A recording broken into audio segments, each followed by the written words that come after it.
Fred West. In today's video we'll learn about Fred West. Going through the sections. Abstract, Early Life, Rena Costello, Rosemary Letts, Marriage to Letts, Initial Sexual Assaults, Murders, Murder of Heather West, Arrest, Discoveries, Formal Charges, Death, Trial of Rose West, Victims, Possible Additional Victims, Aftermath, see also, External Links, Abstract. Frederick Walter Stephen West was an English serial killer who committed at least 12 murders between 1967 and 1987 in Gloucestershire, the majority with his second wife, Rosemary West. All the victims were young women. At least 8 of these murders involved the West's sexual gratification and included rape, bondage, torture and mutilation. The victims' dismembered bodies were typically buried in the cellar or garden of the West's Cromwell Street home in Gloucester, which became known as the House of Horrors. Fred is known to have committed at least 2 murders on his own, while Rosemary is known to have murdered Fred's stepdaughter, Charmaine. The couple were apprehended and charged in 1994. Fred fatally asphyxiated himself while on remand at Prison Birmingham on January 1, 1995, at which time he and Rose were jointly charged with 9 murders, and he with 3 further murders. In November 1995, Rose was convicted of 10 murders and sentenced to 10 life terms with a whole life order. This project compresses information gathered from Wikipedia in video format. Why should I watch it? Studies prove that reading while listening improves comprehension, increases speed as well as expands vocabulary and enhances fluency. Provide your feedback on the comments section. Support the channel by subscribing and liking the video, thanks. Early life. Frederick Walter Stephen West was born on September 29, 1941 at Bickerton Cottage, Muchmarkel, Herefordshire, the first surviving child born to Walter Stephen West and Daisy Hannah Hill. Fred was from a poor family of farm workers, close-knit and mutually protective. His father was a disciplinarian and his mother overprotective. In 1946, the family moved to Moorcourt Cottage at Moorcourt Farm, where Fred's father worked as a milking herdsman and harvest hand. The cottage had no electricity and was heated by a log fireplace. By 1951, Fred's mother had given birth to 8 children, 6 of whom survived, but Fred was always his mother's favorite. He was seen as a mother's boy, and relied mostly on his siblings for companionship. The West children were expected to perform assigned chores and all 6 did seasonal work, the 3 girls picking hops and strawberries, the 3 boys harvesting wheat and hunting rabbits. The necessity of working to earn a living, or even just to survive, instilled a strong work ethic in Fred, who also developed a lifelong habit of petty theft. Classmates recall Fred as scruffy, dim, lethargic, and regularly in trouble. Throughout his life, he remained scarcely literate, yet displayed an aptitude for woodwork and artwork. He left school in December 1956 at age 15, initially working as a laborer at Moorcourt Farm. Fred claimed he was introduced to sex by his mother at 12, to have engaged in acts of bestiality with animals in his early teens, and that his belief in incest being normal stemmed from his father's incest with Fred's sisters. Fred's youngest brother, Doug, dismissed these claims as fantasy on Fred's part. By 1957, Fred and his brother John frequently socialized at a youth club in nearby Ledbury, where his distinct and guttural Herefordshire accent marked him as a country bumpkin. He aggressively pestered women and girls, whom he objectified as sources of pleasure to be used as he saw fit, and would abruptly approach and fondle them. When a girl acquiesced to his advances, she would find his sexual performance unsatisfying, as his primary objective was his own gratification. Shortly after his 17th birthday, Fred bought a motorcycle, and 2 months later suffered a fractured skull, a broken arm, and a broken leg in an accident. He was unconscious for 7 days and walked with braces for several months. Because of this incident, he developed an extreme fear of hospitals and became prone to fits of rage. 2 years later, Fred suffered a further head injury when a girl he groped on a fire escape outside the Ledbury Youth Club punched him, sending him falling 2 floors. In June 1961, Fred's 13-year-old sister, Kitty, told her mother that Fred had been raping her since the previous December, and had impregnated her. Arrested the same month, Fred freely admitted to police he had been molesting young girls since his early teens and asked, "Doesn't everybody do it?" He was tried on 9 November at Herefordshire Assizes. Though disgusted by her son's actions, Daisy had been prepared to testify in his defense. Kitty refused to testify and the case collapsed. Much of Fred's family effectively disowned him, his mother banished him from the household, and he moved into the much Markle house of his Aunt Violet. By mid-1962, he had reconciled with his parents, but his relationship with most of his family remained fraught. Catherine Rena Costello. Fred became reacquainted with Catherine, Rena, Bernadette Costello in September 1962, when he was 21. He had first met Costello while came from Coatbridge, Lanarkshire at a much Markle dance hall in 1960, and dated her for several months before she returned to Scotland. Costello was pregnant by an Asian bus driver at the time of her marriage to Fred, and may have relocated from Glasgow to England due to members of her family expressing their displeasure at her being pregnant with a mixed-race child. She married Fred in Ledbury on 17 November, the sole guest being Fred's younger brother John. The couple initially lived in Fred's aunt's home, then moved to Coatbridge, where Fred worked as an ice cream van driver. Rena's daughter, Charmaine, was born in March 1963. To explain the child's mixed ancestry, Rena and Fred claimed that she had suffered a miscarriage and that Charmaine was adopted. Shortly thereafter, the couple relocated to Savoy Street, in the Bridgeton district of Glasgow. In July 1964, Rena bore Fred a daughter, Anna Marie. The child was born at the couple's Savoy Street home. The family nanny, Isa McNeil, and neighbors of the Wests, recall Rena as a considerate mother struggling to bring up two children. Fred treated the children harshly. He kept the girls in the bottom of a bunk bed with bars fitted to the space between the bunks, effectively caging them. They were allowed out only when he was at work. Via McNeil, the Wests became acquainted with 16-year-old Anne McFall, a friend of McNeil's, who was despondent over the death of her boyfriend in a workplace accident. McFall spent a great deal of time at the Wests' flat. John McLaughlin, 1995. Fred later admitted to having engaged in numerous affairs in the early years of his marriage, and fathered one illegitimate child with a woman from the Gorbals. When Rena discovered her husband's infidelity, she began an affair with a man named John McLaughlin. On one occasion, Fred discovered the pair in an embrace. He punched Rena, making her scream. In response, McLaughlin punched Fred, who drew a knife and grazed McLaughlin's abdomen. When punched by McLaughlin a second time, Fred stopped defending himself. Years later, McLaughlin recollected this incident. He couldn't tackle a man, but he wasn't so slow in attacking women. He and Rena continued their affair, and McLaughlin became increasingly aghast at Rena's bruises and black eyes. On each occasion it became apparent Fred had beaten his wife. McLaughlin extensively beat Fred. Another time, McLaughlin witnessed Charmaine, a little older than a toddler, ask Fred for an ice cream from his van. In response, Fred struck her across the head, triggering another beating from McLaughlin. On November 4, 1965, Fred accidentally ran over and killed a small boy in Glasgow with his van. Fred was cleared of any wrongdoing by police, but feared the hostile reaction and potential reprisals for the accident from the locals, whom he relied upon to make his living.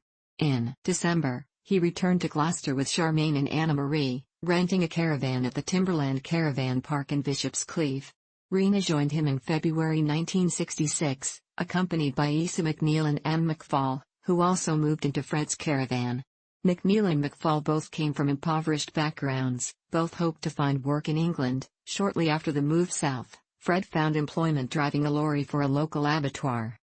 By early 1966, Fred had begun to exhibit dominance and control over all three women. He was also prone to violent mood swings, and Rena and McNeil typically bore the brunt of his fury. Fred also physically attacked his stepdaughter more than once. He is also reported to have begun sexually abusing Charmaine, and to have encouraged Rena to turn to prostitution to supplement his meager income. To escape Fred's domestic abuse and increasingly sadistic sexual demands, Rena phoned McLaughlin, begging him to rescue her, McNeil and her children. Together, McLaughlin, Rena, and McNeil devised a plan. He and McNeil's boyfriend, John Trotter, would secretly drive to Bishop's Cleeve in McLaughlin's Mini and discreetly take Rena, her children and McNeil back to Scotland. McFall had by this stage become infatuated with Fred, who had promised to marry her. It is likely she informed Fred of the plan, as he arrived at the meeting time, and McFall was oddly calm as she informed McNeil she intended to remain with Fred to work as the children's nanny. An altercation ensued between Fred and McLaughlin, resulting in Fred being struck several times as he clutched onto Charmaine and Anna Marie.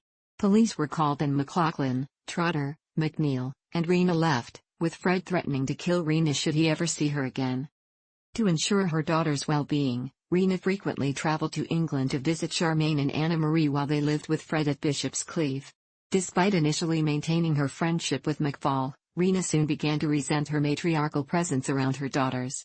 On 11th of October, in an act of resentment, Rena stole some belongings from Fred's caravan and returned to Glasgow. She was arrested the following month and returned to Gloucester to face trial. On 29th of November, Rena was sentenced to 3 years probation. Fred testified at the hearing, admitting he and McFall were living together, but falsely claiming McFall intended to return to Scotland imminently. After the trial, McFall moved into a caravan at the Timberland Caravan Park. Rena alternated between living with Fred and returning to Glasgow.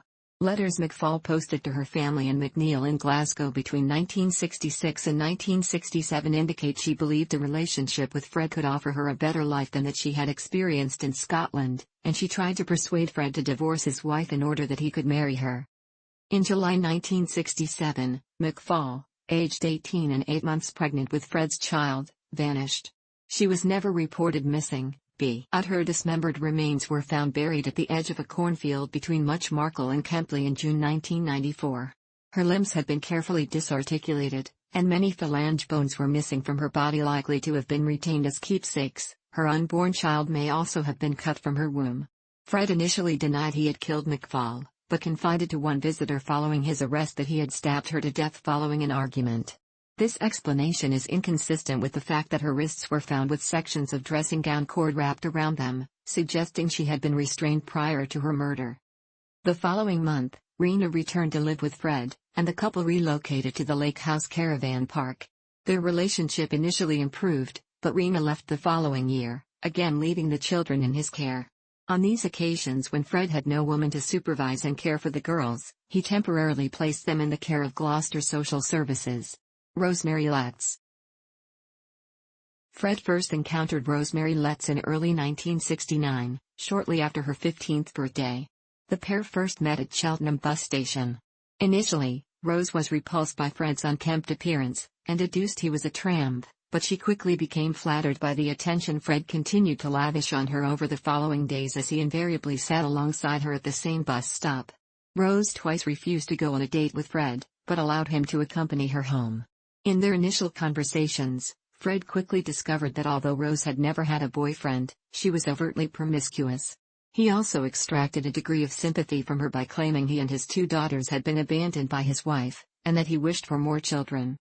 Having discovered Rose worked in a nearby bread shop, a few days after their first encounter, Fred persuaded an unknown woman to enter the premises and present her with a gift, accompanied by the explanation that a man outside had asked her to present this gift to her. Minutes later, Fred entered the premises and asked Rose to accompany him on a date that evening, an offer she accepted. Shortly thereafter, Rose began a relationship with Fred, becoming a frequent visitor at the Lake House Caravan Park, and a willing childminder to Charmaine and Anna Marie, whom she noted were neglected and whom she initially treated with care and affection. On several occasions in the early days of their courtship, Rose insisted she and Fred take the girls on excursions to gather wildflowers. Within weeks of her first meeting Fred, Rose left her job at the bread shop in order to become the nanny to Charmaine and Anna Marie. This decision was made with the agreement that Fred would provide her with sufficient money to give to her parents on Fridays to convince them she was still obtaining a salary at the bread shop. Several months later, Rose introduced Fred to her family, who were aghast at their daughter's choice of partner. Rose's mother, Daisy Letts, was unimpressed with Fred's braggadocio, and correctly concluded he was a pathological liar. Her father, Bill Letts, a diagnosed schizophrenic who is believed to have molested his daughter, vehemently disapproved of the relationship, threatening Fred directly and promising to call social services if he continued to date his daughter. Rose's parents forbade their daughter from continuing to date Fred, but she defied their wishes, prompting them to visit Gloucestershire Social Services to explain that their 15-year-old daughter was dating an older man, and that they had heard rumors that she had begun to engage in prostitution at his caravan. In response, Rose was placed in a home for troubled teenagers in Cheltenham in August 1969, and only allowed to leave under controlled conditions.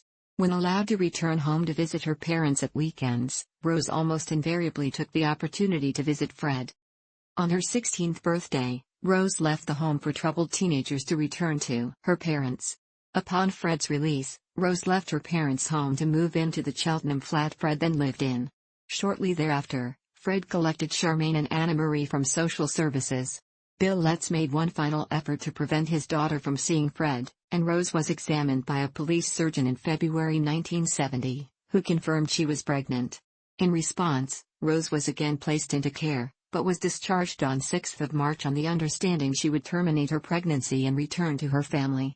Instead, Rose opted to live with Fred, resulting in her father forbidding his daughter from ever again setting foot in his household. 3 months later, the couple vacated the Cheltenham flat and relocated to the ground floor flat of a 2-story house in Midland Road, Gloucester. On October 17, 1970, Rose gave birth to their first child, a daughter they named Heather Ann. Speculation remains that Heather may have been sired by Rose's own father. 2 months later, Fred was imprisoned for the theft of car tires and a vehicle tax disc. He remained imprisoned until June 24, 1971. As he served this 6.5-month sentence, Rose, having just turned 17, looked after the 3 girls, with Charmaine and Anna Marie being told to refer to Rose as their mother. According to Anna Marie West, she and Charmaine were frequently subjected to criticism, beatings, and other forms of punishment throughout the time they lived under Rose's care at Midland Road, but although Anna Marie was generally submissive and prone to display emotion in response to the physical and mental hardships she and her sister endured, Charmaine repeatedly infuriated Rose by her stoic refusal to either cry or display any sign of grief or servitude no matter how severely she was physically punished. Despite the years of neglect and abuse, Charmaine's spirit had not been broken, and she talked wistfully to Anna Marie of the belief she held that her mummy will come and save me. Anna Marie later recollected her sister repeatedly antagonized Rose by making statements such as, "My real mummy wouldn't swear or shout at us," in response to Rose's scathing language.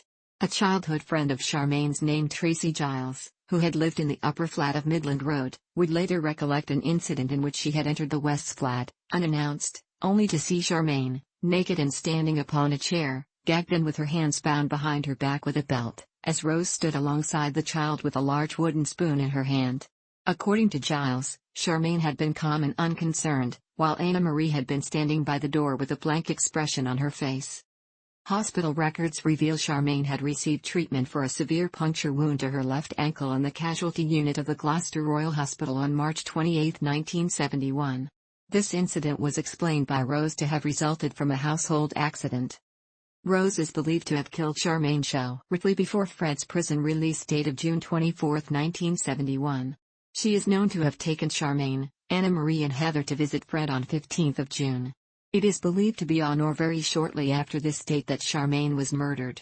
As well as forensic odontology confirmation that Charmaine had died while Fred was still incarcerated, further testimony from Giles' mother, Shirley, corroborated the fact that Charmaine had been murdered before Fred had been released on 24 June.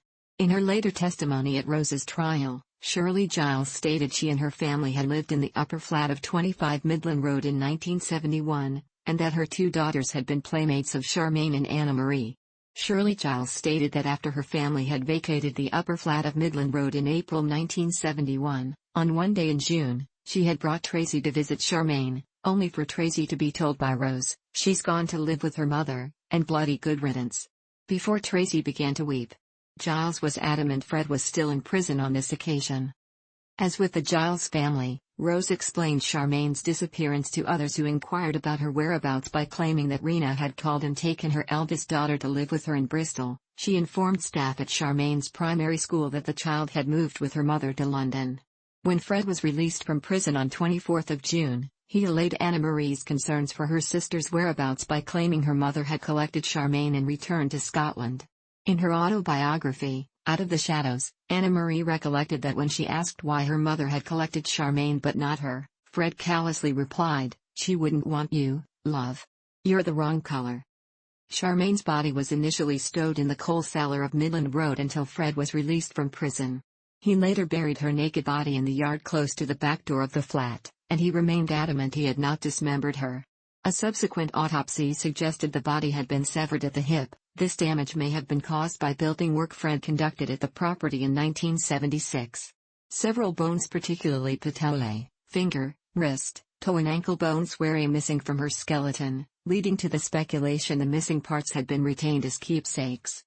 Rena maintained sporadic contact with her children on each occasion she and Fred separated. She is also known to have visited Moor Court Cottage to inquire as to her children's whereabouts and welfare in the latter half of August 1971. Fred's sister-in-law, Christine, later recollected Rena was depressed and extremely anxious about her children's welfare. Being provided with Fred's Midland Road address, Rena sought to confront him, likely to discuss or demand custody of her daughters. This was the final time Rena was seen alive. She is believed to have been murdered by strangulation, possibly in the backseat of Fred's Ford Popular and likely while intoxicated. When her body was discovered, a short length of metal tubing was found with her remains, leaving an equal possibility she had been restrained and subjected to a sexual assault prior to her murder. Rena's body was extensively dismembered, placed into plastic bags, and buried close to a cluster of trees known as Yew Tree Coppice at Letterbox Field, about 1 mile, 1.6 kilometers, from Muchmarkel. Marriage to Letts. On January 29, 1972, Fred and Rosemary married. The ceremony took place at Gloucester Register Office, with Fred incorrectly describing himself as a bachelor upon the marriage certificate. No family or friends were invited apart from Fred's brother John, who acted as best man. Several months later, with Rose pregnant with her second child, the couple moved from Midland Road to an address nearby, 25 Cromwell Street. Initially, the 3-story home was rented from the council. Fred later purchased the property from the council for $7,000. To facilitate the Wests purchasing the property from the council, many of the upper floor rooms were initially converted into bedsits, to supplement the household income. To maintain a degree of privacy for his own family, Fred installed a cooker and a wash basin on the first-floor landing in order that their lodgers need not enter the ground floor where the West family lived, and only he and his family were permitted access to the garden of the property. On 1st of June, Rose gave birth to a second daughter. The date of her birth led Fred and Rose to name the child May-June. Shortly after giving birth to her second child, Rose began to work as a prostitute, operating from an upstairs room at their residence and advertising her services in a local contact magazine. Fred encouraged Rose to seek clients in Gloucester's West Indian community through these advertisements. In addition to her prostitution, Rose engaged in casual sex with both male and female lodgers within their household, and individuals Fred encountered via his work. She also bragged to several people that no man or woman could completely satisfy her. When engaging in sexual relations with women, Rose would gradually increase the level of brutality to which she subjected her partner with acts such as partially suffocating her partner, or inserting increasingly large dildos into her partner's body. If the woman resisted or expressed any pain or fear, this would greatly excite Rose, who would typically ask, "Aren't you woman enough to take it?"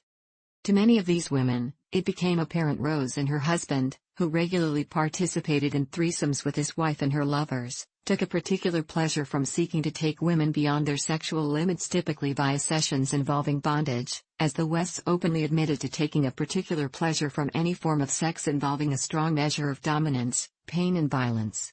To cater to these fetishes, they amassed a large collection of bondage and restraining devices, magazines and photographs, later expanding this collection to include videos depicting bestiality and graphic child sexual abuse.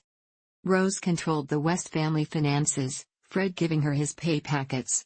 The room Rose used for prostitution was known throughout the West household as Rose's room, and had several hidden peepholes allowing Fred, a longtime voyeur, to watch her entertain her clients.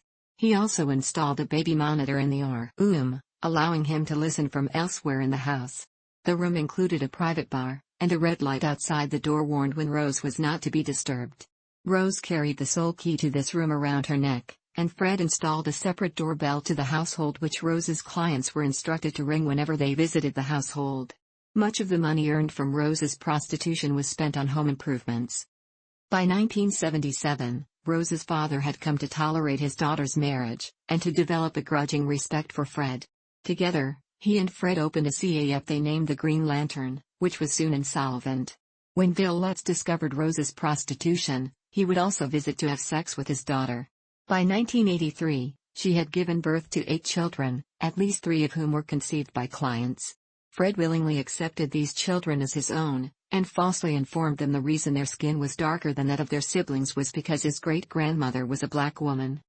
When each of the West children reached the age of 7, they were assigned numerous daily chores to perform in the house, They were seldom allowed to socialize outside the household perimeters unless either Fred or Rose were present, and had to follow strict guidelines imposed by their parents, with severe punishment, almost always physical, being the penalty for not conforming to the household rules. The children feared being the recipients of violence from their parents, the vast majority inflicted by Rose, occasionally by Fred. The violence was sometimes irrational, indiscreet, or just inflicted for Rose's gratification. She always took great care not to mark the children's faces or hands in these assaults. Heather, then her younger brother Stephen, born 1973, ran away from home. Both returned to Cromwell Street after several weeks of alternately sleeping rough or staying with friends, and both were beaten when they returned home. Between 1972 and 1992, the West children were admitted to the Accident and Emergency Department of local hospitals 31 times. The injuries were explained as accidents and never reported to social services. On one occasion, as Stephen was mopping the kitchen floor with a cloth, Rose accidentally stepped into the bowl of water he had been using. In response, Rose hit the boy over the head with the bowl, then repeatedly kicked him in the head and chest as she shouted, "You did that on purpose, you little swine." On another occasion, Rose became furious about a missing kitchen utensil, then grabbed a knife she had been using to cut a slab of meat, repeatedly inflicting light scour marks to May's chest until her rib cage was covered with light knife wounds. All the while, May screamed, "No, Mum. No, Mum," as Stephen and Heather stood by, helplessly sobbing. Even Fred occasionally became the recipient of Rose's violence. On one occasion in August 1974, Rose chased after Fred with a carving knife in her hand. Fred was able to slam shut the door of the room into which he had run as Rose lunged at him with the knife, resulting in the knife embedding itself in the door, and 3 of Rose's fingers sliding down the blade, almost severing them from her hand. In response, Rose calmly wrapped her hand in a towel and said, "Look what you done, fella. You've got to take me to the hospital now." Initial sexual assaults. In September 1972, the Wests led 8-year-old Anna Marie to the cellar at 25 Cromwell Street, where the child was ordered to undress, with Rose tearing her dress from her body upon noting the child's hesitation. She was then stripped naked, bound to a mattress and gagged before Fred raped her with Rose's active encouragement. After the rape, Rose followed Anna Marie to the bathroom, handed her a sanitary towel, then explained to the child, "Everybody does it to every girl. It's a father's job. Don't worry, and don't say anything to anybody." Making clear these sexual assaults would continue, Fred and Rose then threatened the child with severe beatings if they ever received word she had divulged the sexual abuse she endured at their hands. Rose occasionally sexually abused Anna Marie herself, and later took extreme gratification in degrading her with acts such as binding Anna Marie to various items of furniture before encouraging Fred to rape her, and forcing her to perform household chores while wearing sexual devices and a miniskirt. From the age of 13, Fred and Rose forced Anna Marie to prostitute herself within the household, with her clients being informed Anna Marie was 16. Rose was always present in the room when these acts occurred, to ensure Anna Marie did not reveal her true age. On one occasion when Anna Marie was aged 13 or 14, Rose took her to a local pub, insisting she drink several glasses of barley wine. Several hours later, Fred arrived at the pub to collect Rose and Anna Marie. Once they had left the premises, Anna Marie was bundled into her father's van and beaten by Rose, who asked her, "Do you think you could be my friend?" before she was sexually abused by her father and stepmother. In October 1972, the Wests hired 17-year-old Caroline Owens as their children's nanny. They had picked her up one night on a secluded country road as she hitchhiked from Tewksbury to her Cinderford home, having visited her boyfriend. Learning that Owens disliked her stepfather and was looking for a job, the Wests offered her part-time employment as a nanny to the 3 children then in their household, with a promise she would be driven home each Tuesday. Several days later, Owens moved into 25 Cromwell Street, sharing a room with Anna Marie, whom Owens noted was very withdrawn. Rose, who had begun to engage in prostitution by this time, explained to Owens that she worked as a masseuse when the younger women inquired about the steady stream of men visiting her. According to Owens, Fred also said he was a skilled abortionist, who was available should she ever need such a service. Owens also noted Fred talked about sex almost incessantly. Her suspicions as to his sexual overtones were further heightened when Fred boasted that many of the women he claimed to have performed abortions upon were so overjoyed that they would offer him their sexual services as a reward. When Owens herself became the recipient of the Wests' overt sexual advances, she announced her intentions to leave Cromwell Street and return home. Knowing Owen's habits of hitchhiking along the A40 between Cinderford and Tewkesbury, the Wests formulated a plan to abduct her for their shared gratification. Fred later admitted that the specific intent of this abduction was the rape and likely murder of Owens, but that his initial incentive was to determine whether his wife would be willing to at least assist him in an abduction. On December 6, 1972, the couple lured Owens into their vehicle with an apology for their conduct and the offer of a lift home. Initially, Owens believed the Wests had been sincere in their apologies to her and obliged, believing she had simply mistaken their earlier intentions. Rose joined her in the back seat, with the explanation she wanted a girls' chat as Fred drove. Shortly thereafter, Rose began to fondle her, as Fred questioned whether she had had sex with her boyfriend that evening. When Owens began to protest, Fred stopped the car, referred to Owens as a bitch, and punched her into unconsciousness before he and Rose bound and gagged her with a scarf and duct tape. In her subsequent statement to police, Owens stated that, at Cromwell Street, she was given a drugged cup of tea to drink, then again gagged and subjected to a prolonged sexual assault from Fred and Rose.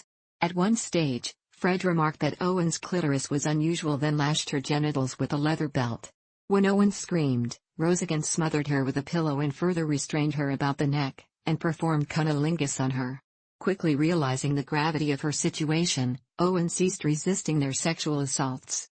The following morning, having noted Owens screaming when one of his children had knocked on the door of the room in which she was restrained, Fred threatened that he and his wife would keep her locked up in the cellar and allow his black friends to abuse her, and that when they had finished, he would bury her body beneath the paving stones of Gloucester.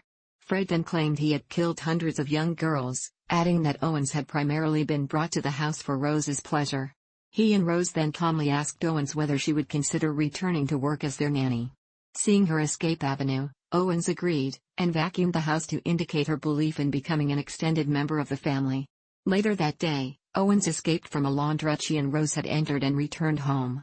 Although initially too ashamed to divulge to her mother what had happened, when her mother noted the welts, bruises and exposed subcutaneous tissues on her daughter's body, Owens burst into tears and confided what had happened. Owens' mother immediately reported her daughter's ordeal to the police, and the Wests were arrested and charged with assault, indecent assault, actual bodily harm, and rape. The case was tried at Gloucester Magistrates' Court on January 12, 1973, but by this date, Owens had decided she could not face the ordeal of testifying in court. All charges pertaining to her sexual abuse were dropped, and the Wests agreed to plead guilty to the reduced charges of indecent assault and causing actual bodily harm. Each was fined $50, and the couple were allowed to walk free from court. When Owens heard this news, she attempted suicide. Murders. 3 months after the Wests' assault trial, the couple committed their first known murder. The victim was a 19-year-old named Linda Goff, with whom Fred and Rose became acquainted through a male lodger in early 1973.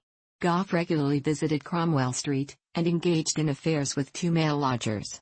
On 19th of April, she moved into their home on Cromwell Street.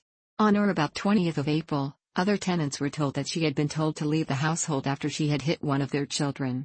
This story was repeated to Goff's mother when she contacted the Wests to inquire about her whereabouts. Rose had been wearing Linda's clothing when she repeated this claim. When Goff's dismembered body was found, the jaw was completely wrapped in adhesive and surgical tape to silence her screams, and 2 small tubes had likely been inserted into her nasal cavities to allow breathing. Long sections of string and sections of knotted fabric were also discovered with her remains. Goff had likely been suspended from holes carved into the wooden beams supporting the ceiling of the cellar Fred later admitted he had devised for the purpose of suspending his victims' bodies, and likely died of either strangulation or suffocation. Her dismembered body, missing 5 cervical vertebrae, the patella and numerous phalange bones, was buried in an inspection pit beneath the garage. From their later investigations, police and forensic experts concluded all the victims found in the cellar at 25 Cromwell Street had been murdered in this location, and that, like Goff, each had been dismembered in this location. 5 victims were murdered and buried in a cellar at Cromwell Street between November 1973 and April 1975. The first of these victims, 15-year-old Carol Ann Cooper, was abducted on November 10, 1973. Cooper lived in the Pines Children's Home in Worcester, and was abducted after spending the evening at a cinema with her boyfriend. She had been waiting for a bus in Warndon when she vanished, and was likely dragged into Fred's car, where her face was bound with surgical tape and her arms bound with braiding cloth before she was driven to Cromwell Street. At the West's address, Cooper was suspended from the wooden beams of the cellar ceiling before her abuse and murder. As had been the case with Linda, Cooper died from strangulation or asphyxiation, before her body was dismembered and buried in a shallow, cubical grave in the cellar. Over the following 17 months, 4 further victims between the ages of 15 and 21 suffered a similar fate to that endured by Goff and Cooper, although the disarticulation conducted upon each successive victim, plus the paraphernalia discovered in each shallow grave, suggests each victim was likely subjected to greater abuse and torture than those previously murdered. Following the murder of 18-year-old Juanita Mott in April 1975, Fred concreted over the floor of the entire cellar. He later converted this section of the household into a bedroom for his oldest children, and he and his wife are not known to have committed any further murders until May 1978, when Fred, either with or without Rose's participation but certainly with her knowledge, murdered an 18-year-old lodger named Shirley Robinson. Robinson had taken lodgings with the Wests in April 1977, and was heavily pregnant at the time of her murder. Although Rose, herself pregnant at the time, initially boasted to neighbors the child Robinson was carrying was her husband's, she soon developed a deep resentment of Robinson, and the motive for her murder is likely to have been the removal of a threat to the stability of the Wests' relationship. Her body was buried in the garden of 25 Cromwell Street. It was extensively dismembered, but no restraining devices were found with these remains, making a sexual motive for this murder unlikely. The unborn baby had been removed and had several bones missing. Shortly thereafter, Rose unsuccessfully submitted a claim for maternity benefit in Shirley's name with Gloucester Social Services. As had earlier been the case with Charmaine and Linda, Fred and Rose allayed the suspicions of anyone who asked about Robinson's whereabouts by claiming she had relocated to live with her father in West Germany. The final murder Fred and Rose are known to have committed with a definite sexual motive occurred on August 5, 1979. The victim was a 16-year-old named Allison Chambers, who had run away from a local children's home to become the West's live-in nanny in the middle of 1979. Chambers is believed to have lived within their household for several weeks before her murder, and Rose promised Chambers she could live at a rural peaceful farm she claimed she and Fred owned. Her body was also buried in the garden of Cromwell Street, close to the bathroom wall, and although Chambers was likely dismembered, her skeleton was not marked by striations as the earlier victims' bodies had been. In an effort to allay any concerns from Chambers' family, with whom she maintained regular correspondence, Fred and Rose later posted a letter written by Chambers to her mother prior to her murder from a Northamptonshire postbox. Heather and Mae West became the focus of Fred's incestuous sexual attentions after Anna Marie ran away from home in 1979 after enduring a particularly severe beating from Rose to her stomach just days after being discharged from hospital for treatment of an ectopic pregnancy. The frequency of the abuse endured by Heather and Mae increased when both girls reached puberty. Fred was overt and unapologetic in his conduct, and would justify his actions with the simple explanation, "I made you, I can do what I like with you." He further referred to his intentions to impregnate both his daughters on at least one occasion, and would occasionally force all his children to watch pornography with him.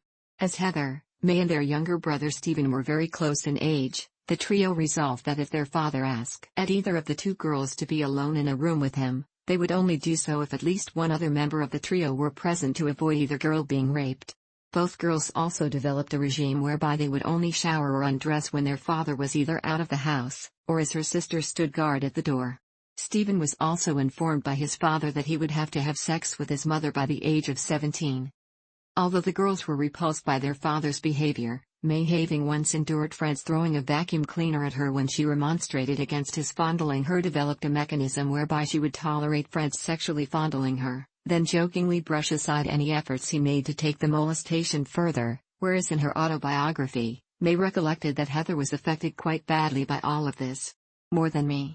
A strong suspicion remains that, by 1985 or 1986, Heather had been forced to engage in intercourse with her father, as by the mid-1980s, she developed classic symptoms of the distress felt by victims of child abuse. These included habits of her biting her nails until they bled, drinking alcohol, of warily watching her father through the corner of her eye wherever she was sitting or standing, expressing nervous fragility whenever in the presence of males, her sleep being repeatedly broken by nightmares, and her repeatedly bouncing back and forth as she sat on any chair.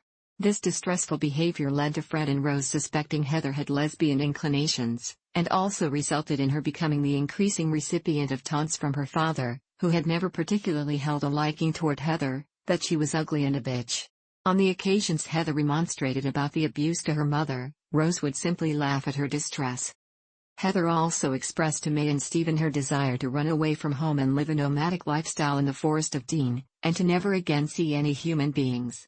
Murder of Heather West. Heather did complain to friends about the abuse she and her siblings endured, and her external signs of psychological distress were noted by several of them. Staff at the Hucklecote Secondary School, which Heather and her siblings attended, are also known to have expressed concern as to why Heather, a studious and obedient pupil, refused to obey orders either to change her clothing for, or shower after, sporting activities. On one occasion, she was forced to take a shower, resulting in her peers and staff noting her arms, legs and torso were covered in welts and bruises in various stages of healing. Heather attempted to excuse these injuries as having been obtained in fights with her siblings, but confided in one close friend that they had been inflicted by her parents, adding that her mother considered her a little bitch who deserved her beatings. By the mid-1980s, rumors of Rose's sex life had reached several of the children's classmates, and although the West children had been instructed never to divulge details of their home lives to their peers, Heather confided to her friends that many of these rumors were true.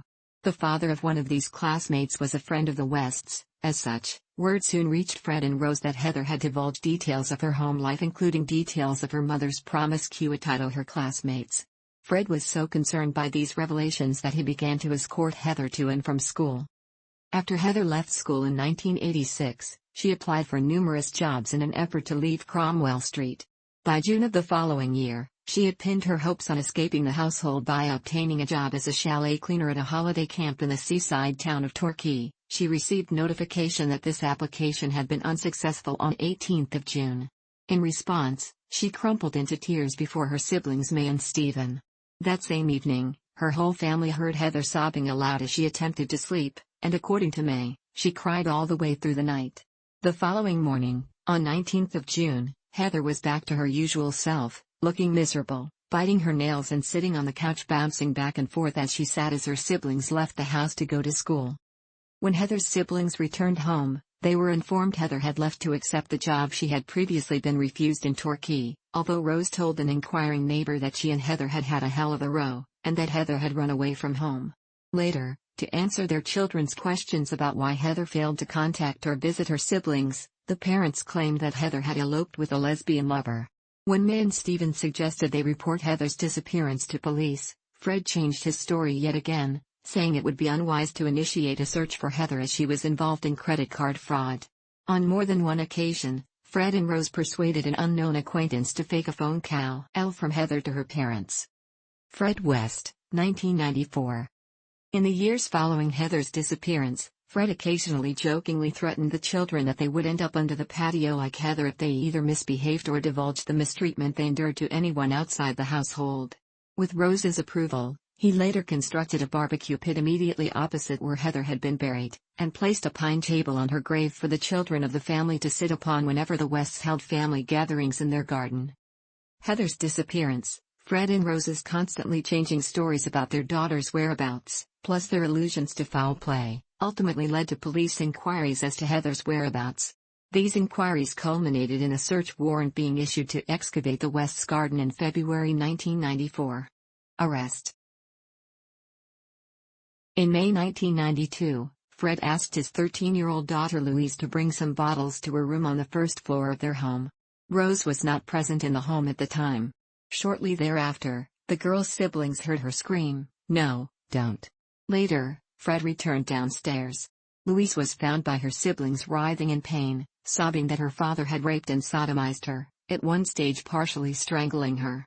When Rose returned home, Louise confided in her mother that she had been raped by Fred. Rose replied, "Oh well. You were asking for it."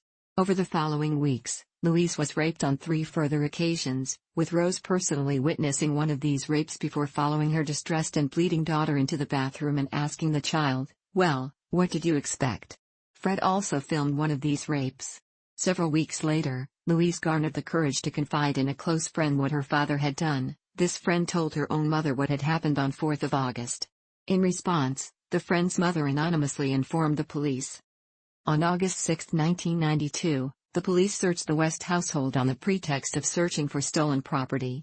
Although numerous objects of sexual paraphernalia including 99 pornographic videos of both homemade and commercial nature were discovered, police did not find the video depicting the rape of Fred's daughter. The 13-year-old made a full statement through a specially trained solicitor, describing her father's actions, the fact the sexual abuse had begun when she was 11, and that her mother had been casually indifferent to her plight. All the children in the household were placed in foster care the following day. Medical examinations revealed evidence of physical and sexual abuse. The West children also divulged their mother had inflicted most of the physical abuse and that their father frequently said that if they told anyone about the goings-on in the household they would be buried under the patio like their sister Heather. Police began a full-scale investigation, eventually leading to Fred being charged with 3 counts of rape, and 1 of buggery, with Rose as an accomplice. She was also charged with child cruelty, inciting her husband to engage in sex with their daughter, and obstructing the police. Fred and Rose were questioned as to the whereabouts of their eldest daughter, and although Fred claimed Heather was alive and well and supporting herself via prostitution, Rose initially claimed to have no knowledge of Heather's whereabouts, or why she had left home.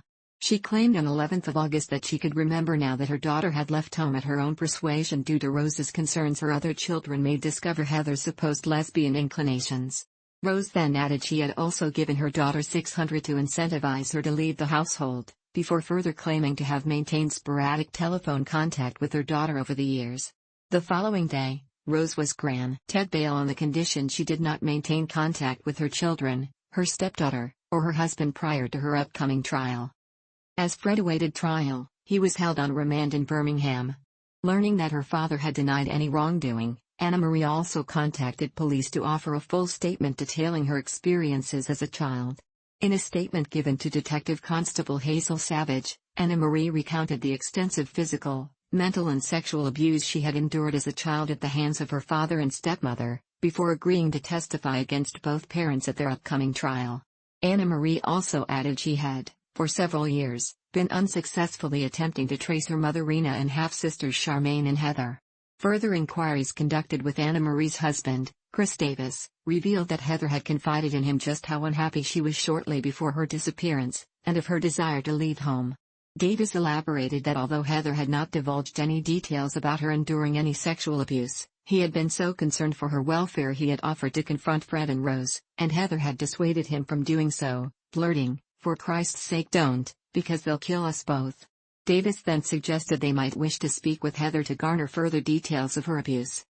In their efforts to gather further evidence, police and social services also spoke with May, who, having spoken with her 13-year-old sister and learned Louise did not wish to see her father charged, initially denied she had endured any molestation as an adolescent. Police then focused their attentions on tracing Heather in efforts to corroborate Anna Marie's claims of sexual abuse, but inquiries to the Inland Revenue and the Social Security Department held no records attesting to her being alive. 2 months later, Gloucester Social Services also contacted police to stress their concern over the whereabouts of Heather.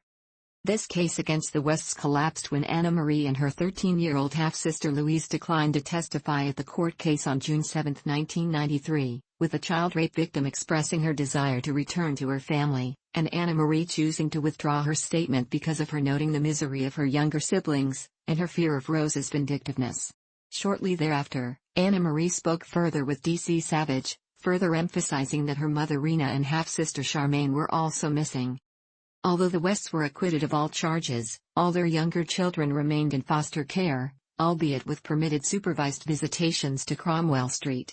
Despite Fred and Rose claiming to the few relatives from whom they were not already estranged by 1993 that the charges had been fabricated by police, almost all of their remaining family members severed contact with them. Meanwhile, police continued investigating the disappearance of Heather, noting no records existed indicating she was still alive. When Anna Marie was questioned as to the colloquial family joke regarding Heather being buried beneath the patio, she confirmed that the sole time she had heard her father recite this claim, he had immediately burst into laughter, leading to her refusing to take this claim seriously. In retracing Fred's history, police also discovered that although Rena and Charmaine had disappeared in 1971, no missing person report had ever been filed on either of them. D.C. Savage and her colleagues were convinced Heather was dead, and that Fred's repeated statement to his children that her body lay beneath the family patio might be true. On February 23, 1994, Gloucester police successfully applied for a search warrant authorizing the search of 25 Cromwell Street to locate Heather's remains. When police displayed this warrant to Rose on 24th of February, she turned pale, before becoming hysterical and shouting over her shoulder to her eldest son, Stephen, "Get Fred." Rose became contradictory in her informal questioning as to the circumstances surrounding Heather's disappearance. When reminded of these contradictions, she became distraught and abusive, shouting at the officers, "I can't fucking remember. It's a bloody long time ago. What do you think I am?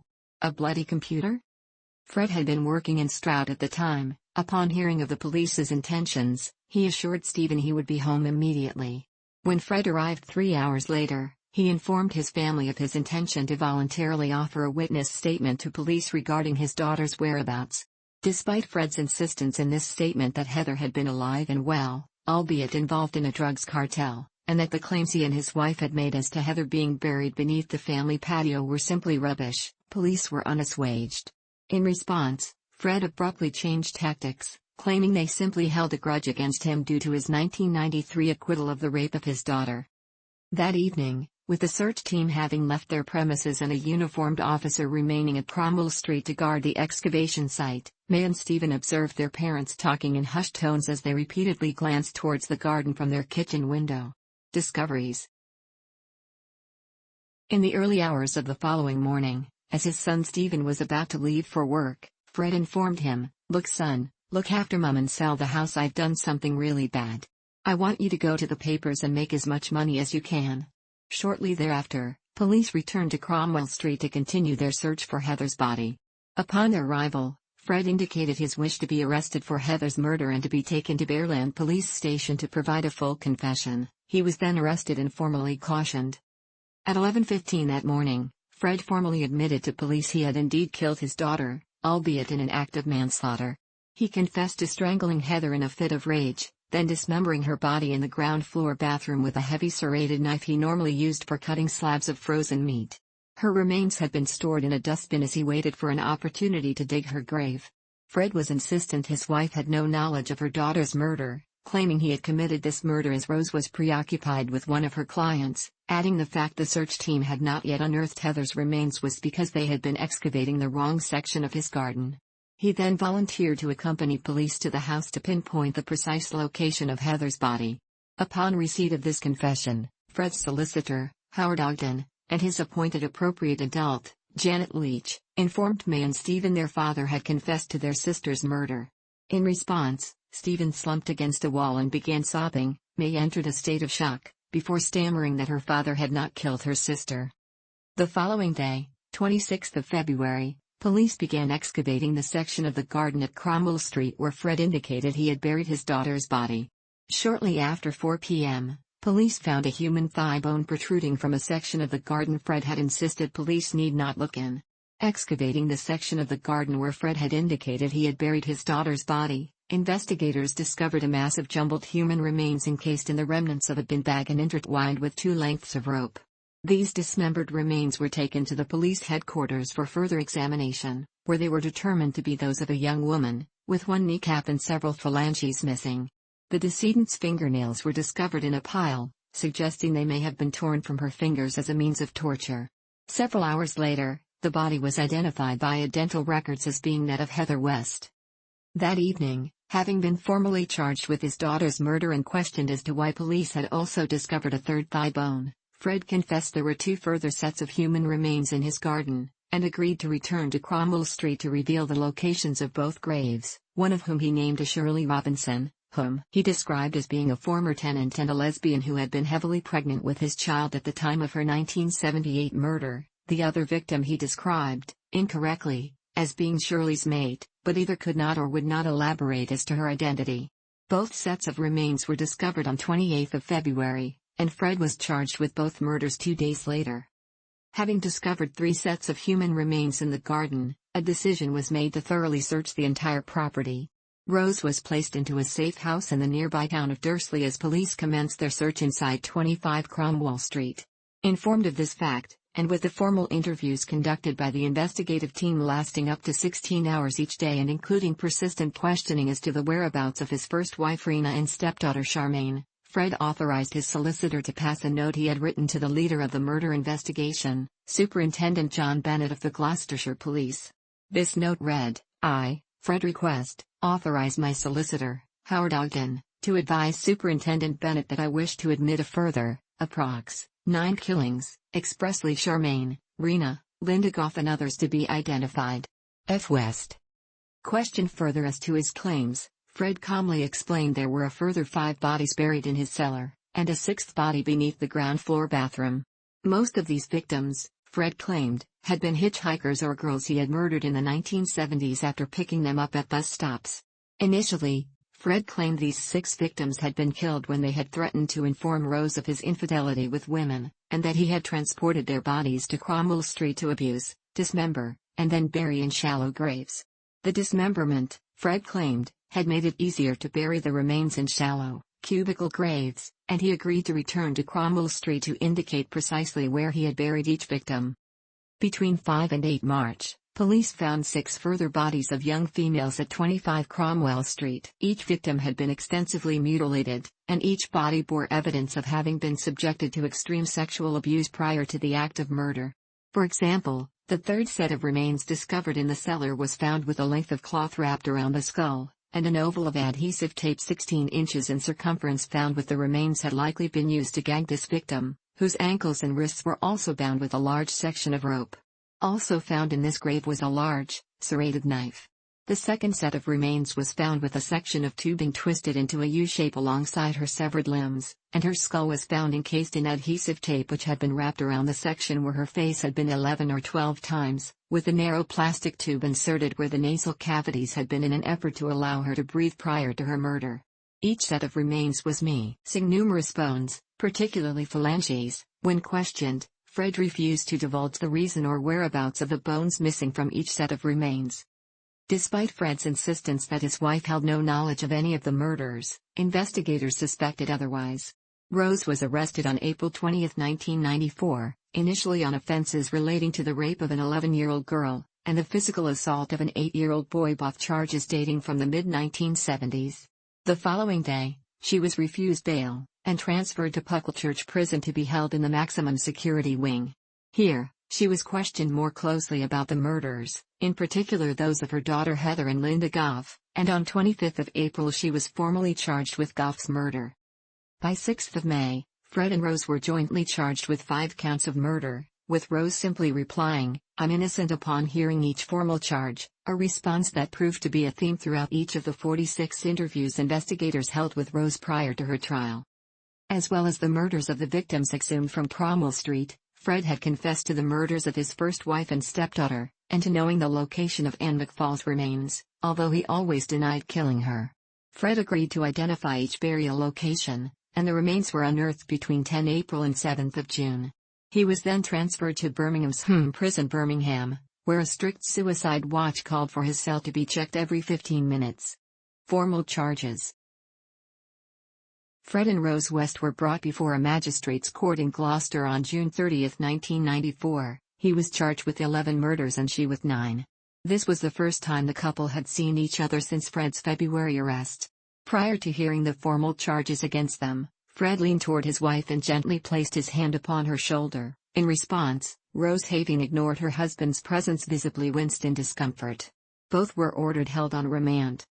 As police attempted to lead Fred from the hearing, he resisted their efforts, and again attempted to move towards Rose, who again winced and attempted to writhe away from his grasp. Immediately after this court appearance, Fred was rearrested on suspicion of murdering Anne McFall, whose body had been found on 7 June but had not been officially identified until this date. He was formally charged with McFall's murder on 3 July, appearing in court the following morning.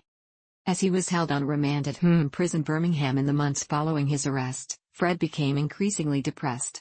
This became worse after Rose's public rejection of him at Gloucester Magistrates' Court on 30 June, her refusal to reply to letters he sent her, and reports leaked to the press in which she, Rose, had assumed the role of a grieving mother who had lost a daughter and stepdaughter to her husband, and in which she declared both her innocence of murder, and her hatred of him. Fred pleaded with Stephen and Anna Marie to convey to Rose that he loved her, but Rose never acknowledged these overtures. In response, Fred withdrew his earlier confessions to having acted alone in the murders, and instead accused his wife of almost total culpability in all the murders to which he had been charged, excluding that of Anne McFall, which he claimed had been committed by his first wife. Death. Well, Rose, it's your birthday on November 29, 1994, and you will be 41 and still beautiful and still lovely, and I love you. We will always be in love. The most wonderful thing in my life was when I met you. Our love is special to us. So, love, keep your promises to me. You know what they are. Where we are put together forever and ever is up to you. We loved Heather, both of us. I would love Charmaine to be with Heather and Rena. You will always be Mrs. West, all over the world. That is important to me and to you. Fred West's suicide note. The initially strict suicide watch having been relaxed, on January 1, 1995, Fred West asphyxiated himself in his cell by wrapping an improvised rope he had constructed from a blanket and tags he had stolen from prison laundry bags around his neck, then binding this device to a door handle and window catchment, and sinking to his knees. At the bottom of the suicide note found in his cell was a drawing of a gravestone, within which was written, "In loving memory. Fred West. Rose West. Rest in peace where no shadow falls. In perfect peace he waits for Rose, his wife." Trial of Rose West. At pre-trial proceedings in February, Rose pleaded not guilty to 10 charges of murder, though her counsel conceded that circumstantial evidence indicated Rose's willingness to subject young girls to sadistic physical and sexual abuse. Her trial at Winchester Crown Court began 3 October. An important early decision by the judge was to admit testimony related to the sexual mistreatment of 3 women by Fred and Rose, accepting the prosecution's argument that it established a pattern of behavior repeated in the murders. In his opening statement, prosecutor Brian Lucen portrayed Fred and Rose as sex-obsessed sadistic murderers, terming the bodies discovered at Cromwell Street and Midland Road secrets more terrible than words can express. Last moments on earth were as objects of the depravity of this woman and her husband. He pointed out that Fred was incarcerated when Charmaine West was killed, claimed that Fred and Rose had each learned from their mistake in allowing Caroline Owens to live, they would never be so trusting again, and said that the gag on victim Thursiegenthaler evinced a feminine touch, a scarf tied in a bow. He promised to demonstrate Rose's controlling and sexually sadistic character in her efforts to deflect suspicion about the disappearance of their victims. Prosecution witnesses included Cromwell Street lodgers, victims' relatives, Rose's mother Daisy and sister Glenys, and surviving victims including Anna Marie West, Catherine Halliday, Caroline Owens, and a Miss A. Neighbors described Charmaine's 1971 disappearance while Fred was imprisoned, and Rose's casual indifference to Heather's disappearance.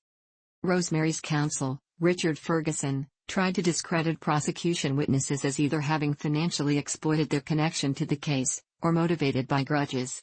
Owens, though admitting to receiving $20,000 for her story, described her extreme survivor's guilt. "I only want to get justice for the girls who didn't make it.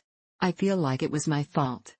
Ferguson emphasized that Fred, before meeting Rose, had committed at least one murder strikingly similar to those at issue in the present trial, and that the prosecution's case was largely circumstantial. He contended that Rose was unaware of the extent of Fred's sadism, and urged the jury to not be prejudiced by her promiscuity and domineering manner. Against the advice of her counsel, Rose herself testified, her affect sometimes morose and tearful, sometimes upbeat and humorous. She wept while describing herself as a victim of child abuse and rape who naively married a violent and domineering man, but joked about issues such as her always being pregnant, and laughed while describing one victim's grandfather glasses. She also claimed never to have met 6 of the victims buried at Cromwell Street, and to recall very little of her assault on Caroline Owens. When shown photographs of the victims buried in a cellar in victim Allison Chambers and asked by Brian Lucen whether she recognized any of their faces, Rose's face turned bright red, and she repeatedly stuttered as she replied, "No, sir." When questioned as to life at Cromwell Street, Rose claimed she and Fred had lived separate lives, which was inconsistent with the earlier testimony of witnesses who had visited or lodged at their address. In reference to her relationship with her eldest child, Rose admitted her relations with Heather were strained, before claiming to the court that her daughter was a lesbian who had physically and psychologically abused her siblings. Despite these allegations, Rose stated she had loved her daughter, and held no knowledge of her murder. Further questioned as to the contradictory explanations she and Fred had given as to Heather's disappearance, Rose claimed these discrepancies had stemmed from telephone conversations she had had with Heather after she had left home. The defense next called a succession of women who claimed to have been attacked or assaulted by a lone male whose physical description matched that of Fred West between 1966 and 1975. These 7 women each testified they had recognized their attacker as Fred West when his photograph appeared in the media in 1994. The intention of this testimony was to illustrate to the jury that Fred was capable of abducting, assaulting or attempting to attack women without Rose, which the prosecution had never disputed. The physical recollections of several of these women varied greatly. The final witness to testify at Rose's trial was Fred's appointed appropriate adult, Janet Leach, whom the prosecution had called to testify on 7 November in rebuttal to the tape recordings of Fred's confession which had been played to the court on 3 November and in which he had stressed Rose had known nothing at all about any of the murders.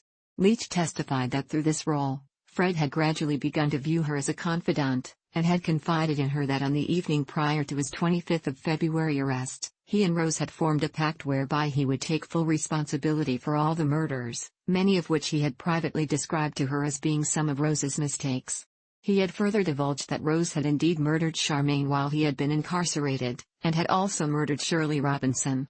Fred had also confided that he had dismembered the victims, and Rose had participated in the mutilation and dismemberment of Shirley Robinson, having personally removed Robinson's unborn child from her womb after her death.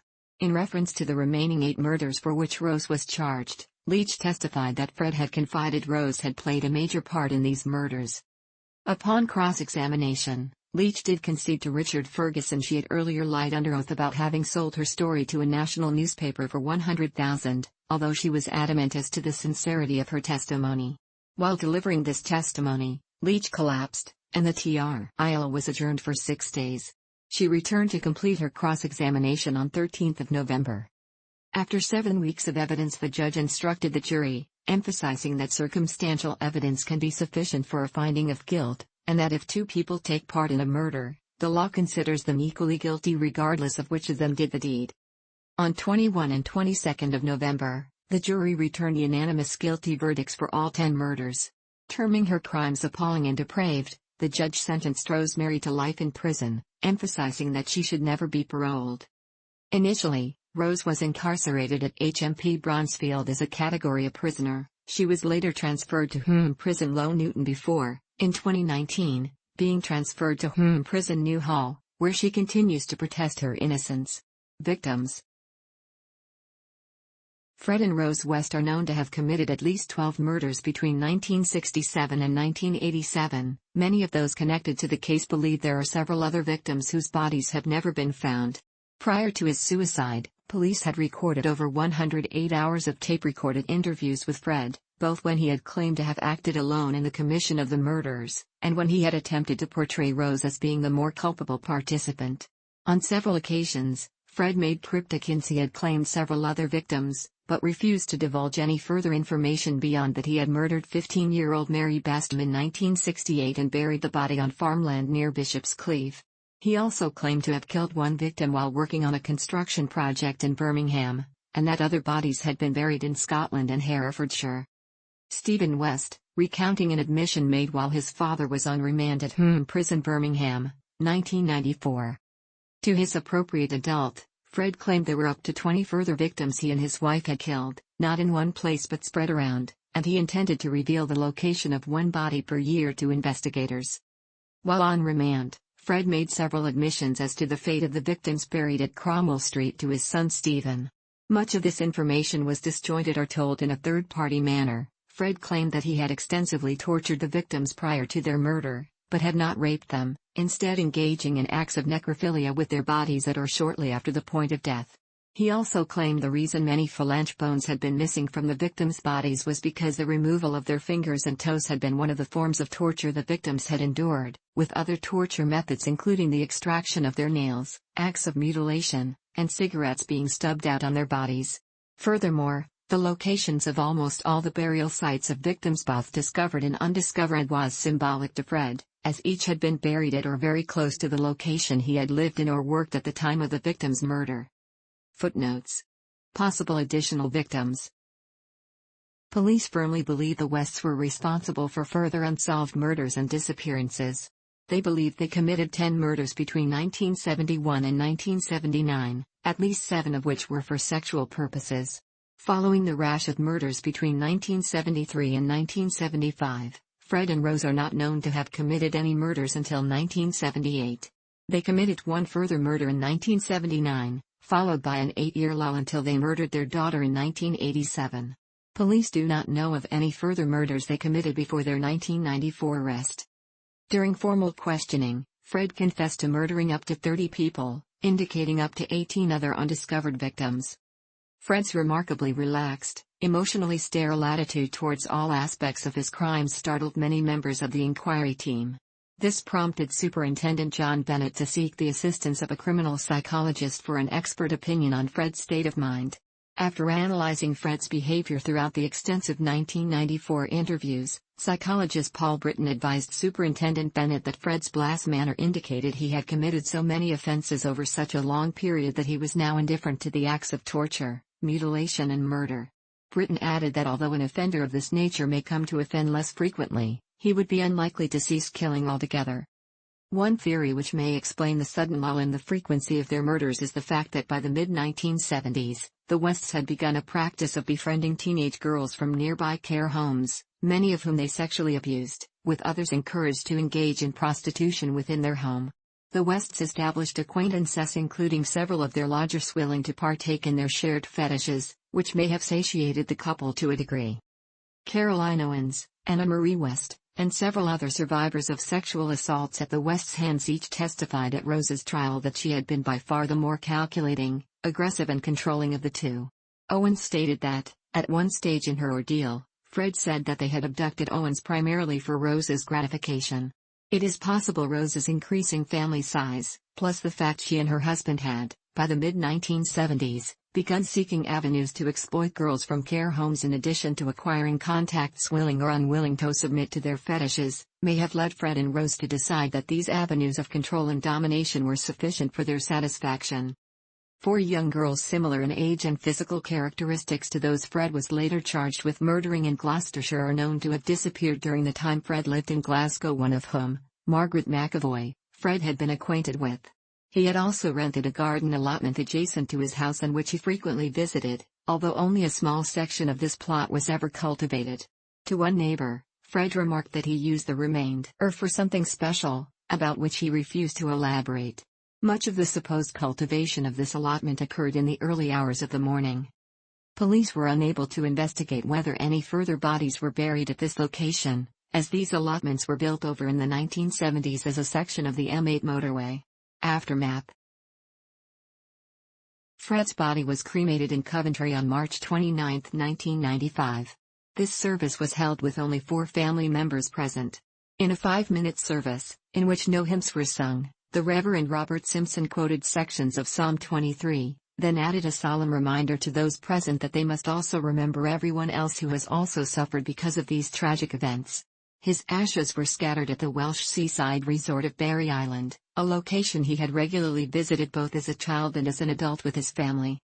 After the 1994 arrest of their parents, the 4 youngest West children, born between 1978 and 1983, were given new identities to protect them from the notoriety of their family. Each child remained in foster care. The remains of Charmaine and Rena were cremated in Kettering. At the insistence of Anna Marie West, mother and daughter shared the same coffin, and no roses were to be brought to the service by any mourners. As a direct result of her tenacity in investigating the West's DC, Hazel Savage was placed upon the annual New Year's Honors List. The following year, she was awarded an MBE. Fred's younger brother, John, hanged himself in the garage of his Gloucester home in November 1996. At the time of his suicide, he had been awaiting the jury verdict in his trial for the alleged multiple rapes of his niece, Anna Marie, at Cromwell Street in the 1970s. In March 1996, Rose announced her intentions to appeal her sentence, contending extensive press coverage had rendered witness testimony unreliable, that no physical evidence existed to attest she had participated in any of the murders, that the final instructions delivered by the judge to the jury had been biased in favor of the prosecution, and that undue weight had been given to the similar fact evidence introduced at her trial. This appeal was rejected by Lord Chief Justice Taylor, who contended Rose had received a fair trial and efficient legal representation. In July 1997, then Home Secretary Jack Straw subjected Rose to a whole life tariff, effectively denying her any possibility of parole. Rose again announced that she would appeal against her sentence via her solicitor Leo Goatley in October 2000. In September 2001, she announced her intentions to cancel her appeals, stating she would never feel free even if released. She maintains her innocence in any of the murders. Both of Rose's oldest biological children and her stepdaughter, Anna Marie, initially visited her in prison on a regular basis, although by 2006, she had ceased contact with them after May began asking questions about her culpability in the murders. Rose justified her decision with the explanation, "I was never a parent and could never be now." The sole visitor Rose continues to receive in prison is Anna Marie, who later changed her name to Anne Marie. The body of the West's former friend and housemate, Terence Crick, was found in his car in the Scarborough district of Hackness in January 1996. He was 8 years old. Crick had become acquainted with Fred while he had lived at the Lake House Caravan Park in 1969. He had reported Fred to the authorities on several occasions after having been shown surgical instruments Fred claimed to have used to perform illegal abortions, and Polaroid images of the subject's genitals he claimed to have taken immediately after the procedures. Crick had further informed authorities Fred had asked him to assist in finding pregnant girls to perform abortions upon. Crick had believed the information he had provided to police was ignored as Fred was a known police informant. The stress and guilt Crick had felt over the fact the information he had provided had not resulted in charges being brought apparently led Crick to take his own life. An inquest later recorded a verdict of suicide by carbon monoxide poisoning. In 2004, one of the West's youngest children, Barry, claimed to have witnessed the murder of his sister Heather. According to Barry, Fred and Rose had restrained, then sexually and physically abused Heather, before Rose had repeatedly stamped upon her head until she ceased to move. The West's house in Cromwell Street was demolished in October 1996, with every piece of debris destroyed to discourage potential souvenir hunters. It had been referred to in the press as the House of Horrors. The site was later redeveloped into a public pathway. In 1999, Anna Marie West attempted suicide by drowning herself in the River Severn. Stephen West is also known to have made an unsuccessful suicide attempt in 2002, by attempting to hang himself. In 2004, he was jailed for 9 months for having unlawful sex with a 14-year-old girl on multiple occasions. The couple's youngest son, Barry, committed suicide by a suspected drug overdose in October 2020. He is known to have battled the drug addiction and psychiatric issues as a result of the abuse he witnessed and endured as a child. See also